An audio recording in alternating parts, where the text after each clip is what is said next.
بسم اللہ الرحمن الرحیم۔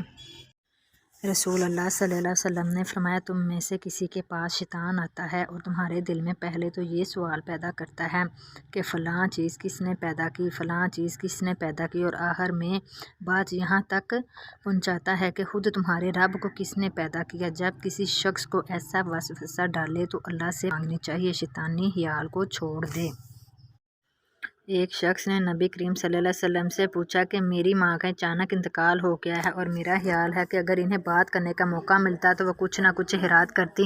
اگر میں ان کی طرف سے کچھ خیرات کر لوں تو کیا انہیں اس کا ثواب ملے گا؟ آپ صلی اللہ علیہ وسلم نے فرمایا، ہاں ملے گا۔ رسول اللہ صلی اللہ علیہ وسلم نے ارشاد فرمایا، قبروں کی زیارت کیا کرو کہ تمہیں آخرت یاد رہے گی، اور مردوں کو غسل دیا کرو کیونکہ بے جان جسم کو چھونے سے نصیحت حاصل ہوتی ہے، اور نماز جنازہ ادا کیا کرو کہ شاید یہ کل تمہیں غمزدہ کر دے، اور غمگین لوگ اللہ کی رحمت کے سائے میں ہر بلائی لوٹ لیتے ہیں۔